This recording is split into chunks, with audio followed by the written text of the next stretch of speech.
Alright, so let's talk a little bit about Rascal. Rascal is a 7-year-old quarter horse, and he was sent to VSNH Horsemanship in July of 2012. He was a severe abuse case. The first trainer abused him really bad. He would rope him to catch him. He'd never halter him. He pushed his horse to the point where it was just the horse's breaking point. He'd flip over panels. He would try and strike at you, kick at you. This horse was pushed to the point of no return. And the owner, she said, man, this horse is a really nice horse. I've rode him before. She's like, I sent him to the trainer to fine-tune him, and I get him back, and he's worse than when I sent him. So she informed me of his situation, told me none of the other trainers would even work with him, that he was just going to hurt somebody. He was, too flighty. And he was very flighty. And if it would have been in inexperienced hands, somebody would have got hurt. It fine-tuned my release, because if you didn't release, this horse he'd just boil up and lose it. You had to have a good release with this horse. And it was kind of similar to working with a Mustang, really. I had worked with a Mustang before, and it was kind of similar, but kind of not. A lot of stuff I did was trying to build up that bond and get him going to where he trusted me and we could work together as a team.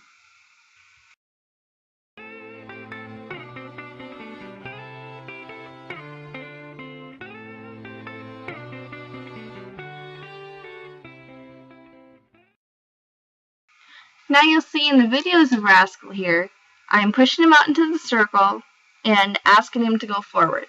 Now this is another thing that builds on getting that control of the horse, because you're the lead horse. You control when his feet move and when he doesn't move. Now see right there when he tipped his head out and he had decided he wasn't going to stop? You had to get after him right there. And I moved his hindquarters over and said, hey, you're going to yield to me and you're going to listen to me.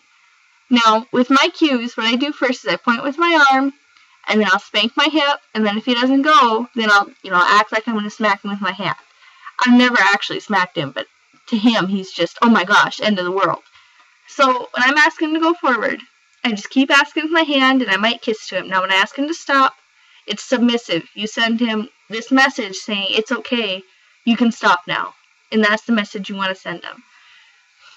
So when I'll ask him to move off to this next side, I'll point, and I want him to move over from me. He didn't move over that well, so we're going to have to work on that in the future. So I'm going to ask him to move forward, and ask him to stop. It was submissive, he didn't stop, so I got after him with the lead. Now, it's perfectly acceptable to get after him with the lead, or to get after him by going after their hindquarters. Either way, it's the same result. Once with your body language and once with your tool. You just need to decide which one is going to be the most effective for that time. Right there, I'm going to go after his hindquarters because he didn't even try. So you're about ready to see him really get insecure. You'll see his insecurities come out and he's going to go, hey Tori, I really don't know what's going on and I'm really scared. And that's the point where you can't get after him right there. You're their security blanket. You're their confidence booster. And if you make them feel like you can't even open up to me, they're not going to open up to you. They're going to say, screw you, and, I'm not going to work for you because you don't want me to. You just want to, make money off me and be done with me. So you need to make them feel like you're their confidence booster. You're there for them, and you have to be there for them. You can't just say you're going to be and not be there for them. So here we're going to see, I'm going to push Rascal back out into the circle and ask him to move forward. So see where I point with my arm, I'm using my body language. I'm saying, now you move forward. So he broke from the trot right there, and I just gave him a little point with my hand and said, move forward. This is all off your body language. None of this is aggression. None of this is anything else. And there's your submissive. It's all body language. Every ounce of it. When you point with your arm, you're opening up your body. You're giving them a way out. And it's just like if a horse moves his hindquarters away from him and says, all right, I want you to walk by my butt, and you're doing the same thing. You're giving them a way out. You're giving them a way to move, a place to go. And that's why I point. You see me stop my foot right there? It's because he wasn't moving forward. All body language. That's what this entire program is about, is body language. Now, any aid I use, a stick, a lunge whip, a flag, it's all an extension of my arm. They shouldn't fear that any more than they fear my arm. Now, did you see how I moved his hindquarters right there? All of that is body language. It's control over the horse.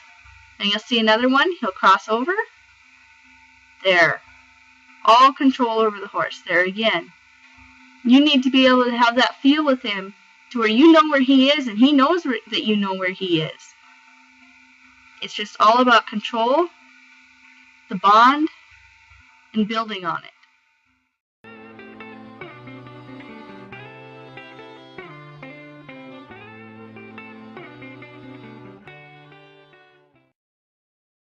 Now see how he didn't cross over there? Not only didn't he cross over, he wasn't pushing back on his hindquarters. You need to have that control and have that propulsion from the hind end. Otherwise, you're not going to have anything under saddle. Everything that you do on the ground should be coming from the hindquarters, because everything you do in the saddle is going to come from the hindquarters. If you're heavy in the forehand and you do everything off their forehand, your horse is not going to do as good as a horse that's driving from the hindquarters. Everything you do comes from the hindquarters. When I yield those hindquarters, if I'm doing that on the ground to where I get him to where he knows what that means, when I get on him and he starts getting goosey and starts wanting to buck, if I yield his hindquarters, he's going to settle down. He's not going to buck because he can't buck. When his hind legs are crossed, he can't buck, he can't rear, he can't run off because he's too busy crossing his legs. So it's a safety thing. Getting them to yield their hindquarters and cross over the hindquarters is complete safety. And not only is it safety, it's where everything comes from. Your leads come from the hindquarters. Flying lead changes come from the hindquarters. Stops come from the hindquarters. Everything a horse does comes from the hindquarters because the hindquarters is their engine. That's what drives them. It's like they're a rear-wheel drive car. It's what moves them forward. And it's very important to have a nice strong hindquarter and control over the hindquarter rather than control over the forehand.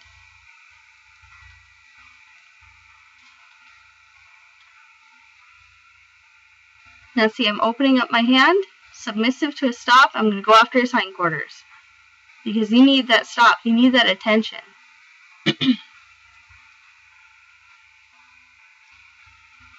Submissive, better. It was better. So I'm going to go just a little timidly and say, hey, you did better, bud, but it's not exactly what I wanted.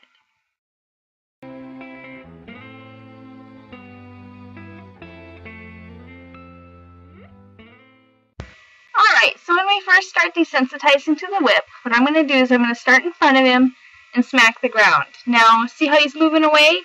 I'm not going to let him just escape this. I'm going to make it so where it's not that scary and it's not that bad.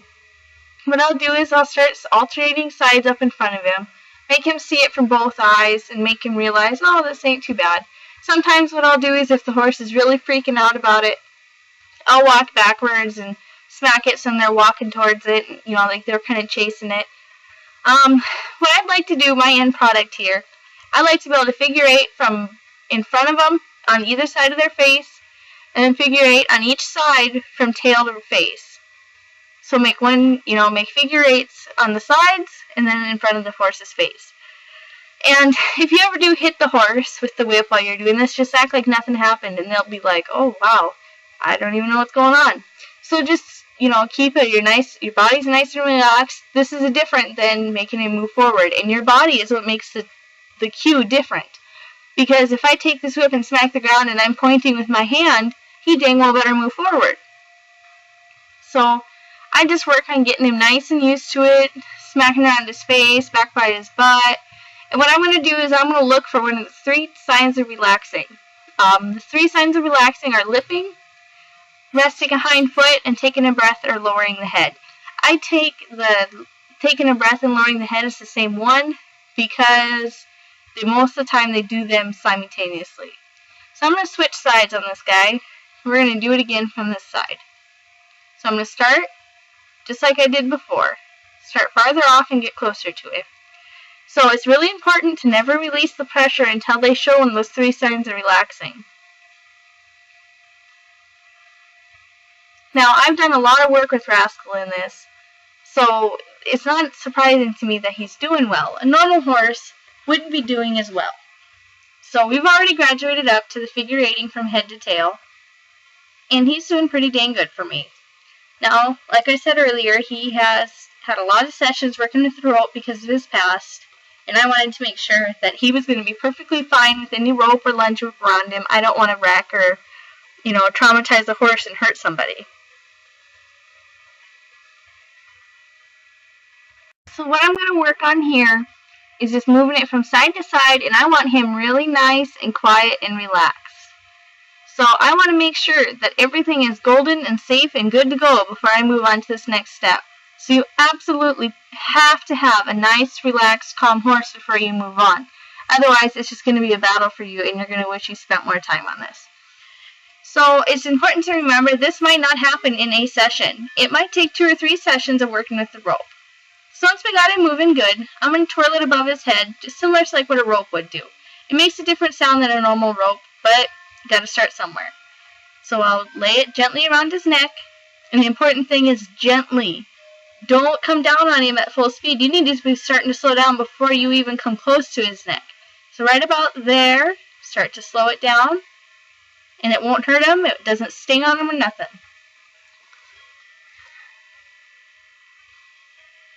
Now see where it hit him in the face right there, and he never flinched because it's not hurting.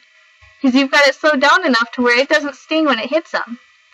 So the important thing to do here is to praise. Once they're doing good for you, you need to let them know, because they don't know otherwise. Whether you praise them with your verbal, whether you praise them by leaving them alone, whatever. So once you move through all these steps, just to make sure everything's good to go, I'll wrap the rope around their legs, throw it over their back, just whatever it is to make sure that they are, sacked out good to this stick and string, to where I can move forward to the rope, or to the flag, or whatever it is that I want to sack them out to next. So it's just important to make sure that everything is sacked out and good to go before you move forward. Otherwise, you're going to have holes in your foundation, and you're going to have to come back in the future and make sure it's all okay.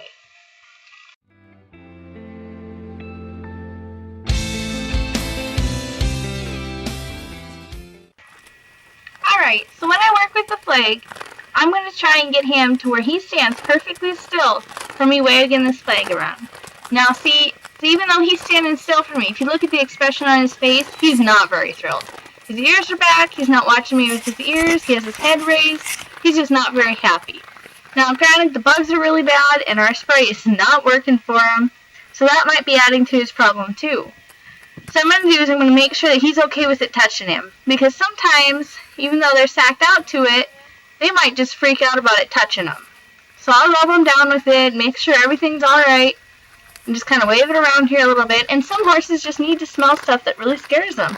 So if you're really having a hard time with it, take a little break. Let them smell it and then keep going where you were. And it might help a lot.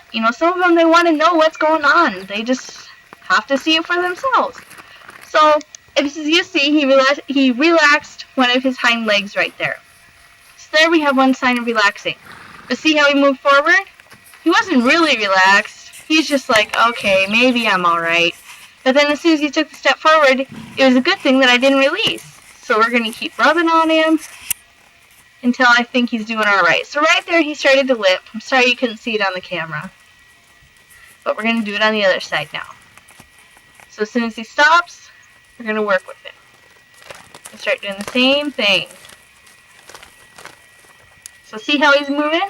It's important to not stop until he stands perfectly still and shows one of the signs of relaxing. So I'm going to keep doing it and keep doing it until he takes a nice chill pill and realizes it's not going to eat him. So until those feet stop, I won't even think about taking a break for anything. You cannot stop when they're doing this. It's the number one thing that ruins them is them thinking, oh, I can just move my feet and the scary object will go away. So I'm going to start rubbing him down with it since he stopped and let him have a little bit of praise. So do you see that it's changing expression on his face from when we first started? His ears are a little bit more forward and he's kind of softening up in his face. He's looking around more, he's paying more attention to everything instead of his head being stuck up in the air with his ears back.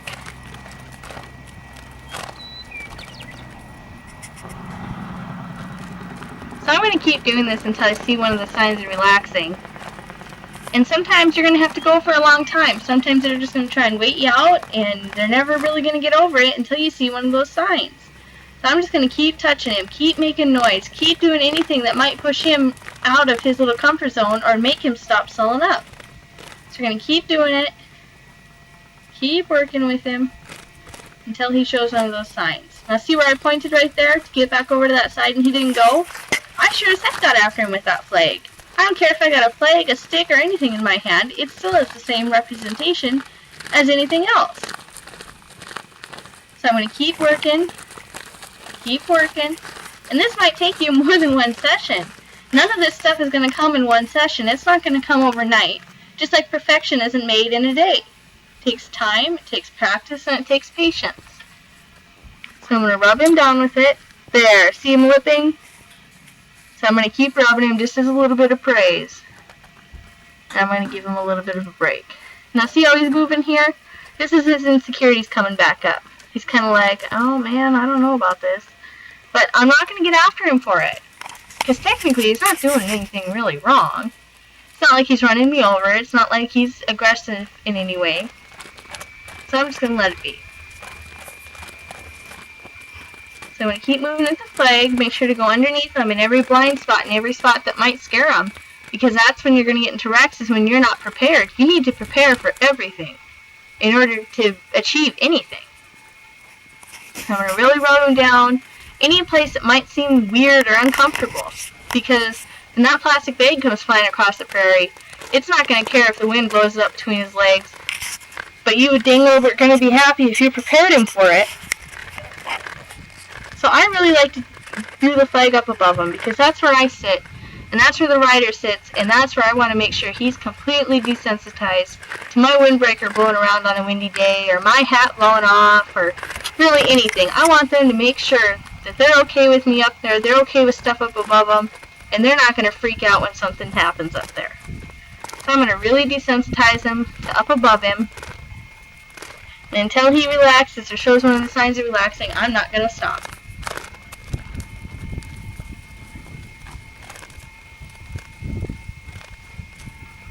So we're just going to keep going, even though he's moving his feet. Just keep sacking him out. So as you see, he's really not liking it coming up by his face. So we're just going to keep doing it. Until he takes a chill pill, we're not going to stop flagging by his face.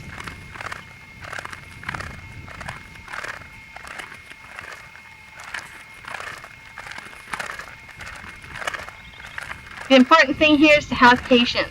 Don't get frustrated or mad when it's not working out for you the first time. Because if you do, it's not going to get any better. In fact, it's probably going to fuel that fire between you and your horse.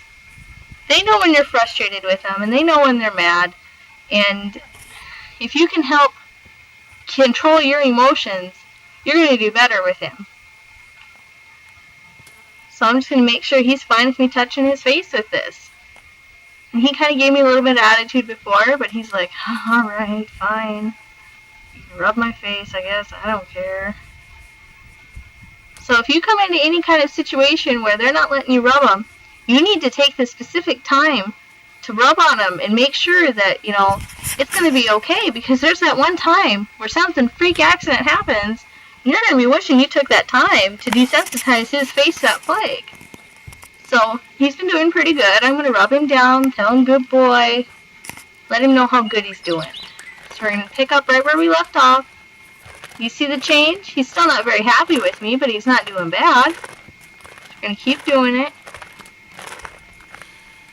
There. See the changes already being made? Doing pretty good.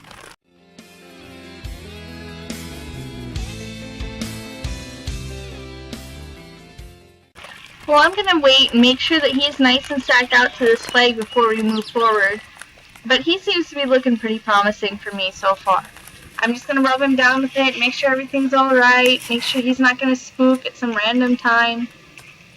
And make sure that I'm 100% sure with how he's doing so far. You know what I'm going to ask him to do is I'm going to ask him to walk forward, and I'm going to sack him out while he's walking. So I'm going to do the same thing, but make him keep a forward movement. So really, it's kind of contradicting what we just did. But when you add in that movement, notice that this sacking out process, it opens up a whole new area of his brain. You have to keep working with him, and you have to keep doing this. Otherwise, when you go into a rodeo and you want to carry a flag on your horse, you can't even carry the flag because he's only sacked out to the flag when he's standing still, not when he's moving around. So I'm going to keep doing it, keep working with him until he's doing pretty good with it. And it's the same rules apply. I don't stop until he relaxes. Now, obviously the signs of relaxing are going to be different. His body language is going to be what I look for when I look for his relax. His head lowering, him taking a sigh, him lipping, anything like that I'm going to take as relaxing. So see how he stopped? I'm going to give him a nice little tap with the flag. Make sure I'm pointing with my lead hand and make him go forward. So I'm going to make him go. Make sure I keep moving it around every which way possible. Move that flag around and make sure that he is sacked out to it. I don't want any second guessing here. I want to know for 100% that he is sacked out to this flag. Let's see how he keeps stopping and facing me. I mean, he's not entirely sure about this whole ordeal, and he's kind of wondering if I even know what's going on. So I'm going to keep sacking him out and keep letting him know that everything is going to be alright. And as soon as he takes a nice breath, we're going to all be done. So I'm going to keep doing it. And don't be timid. Don't be pussyfooting around the problem. You got to walk up to it just like you walk up to any other problem. Head on. Don't sneak around and try and, sneak the flag up to him. Be abrupt but gentle.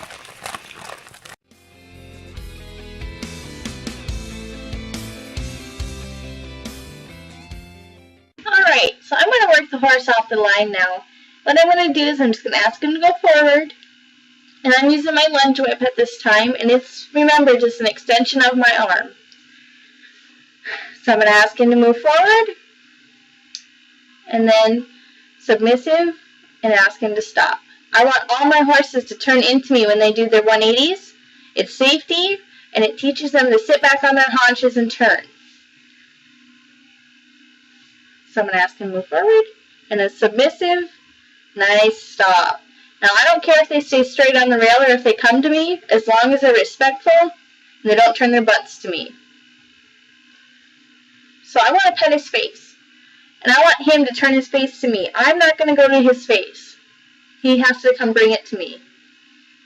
So once he's ready, I'll rub on his face. I'm not going to pet him anywhere else until he gives me his face. There. I want him to be willing. I want him to think it up. Alright, so I'm going to send him off. I'm going to keep him moving forward at a nice good trot until he's nice and warmed up and ready to go into the lope. So I'm going to ask him nice and submissive for a stop. There, and I'm going to ask him to change directions. So I'm going to switch hands with my whip, point, open up my shoulder, give him a way out.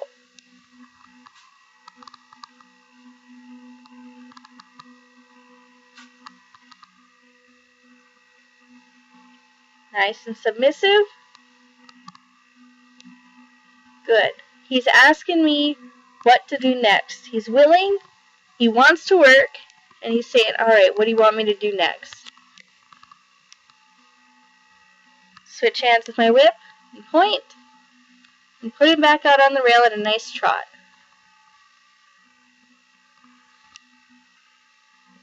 So he's got stopped in the corner here. I'm going to move him forward.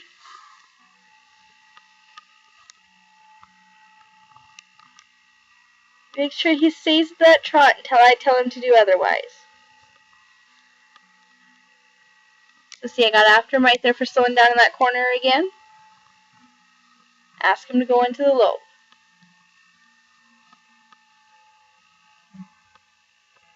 See, he keeps wanting to stop in the corner, so I'm going to keep pushing him out of there. I'm going to ask him to lope. Keep pushing him in the corner. Keeps wanting to stop, we're going to push him out of the corner.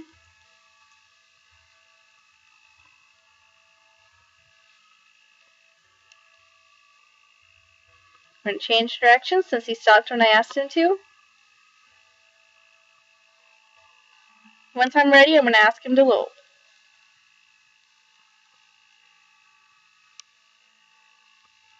Now, before the chiropractor, this horse couldn't lope at all. No matter how hard I got after him, how much I spanked him, no matter what, I could not get this horse to lope.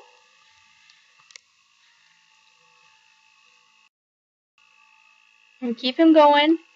I'm going to stop him once he listens to me and breaks gait when I ask him to. So I might have to keep after him quite a bit and keep him up in that lope. But as soon as I ask him to stop, he needs to stop.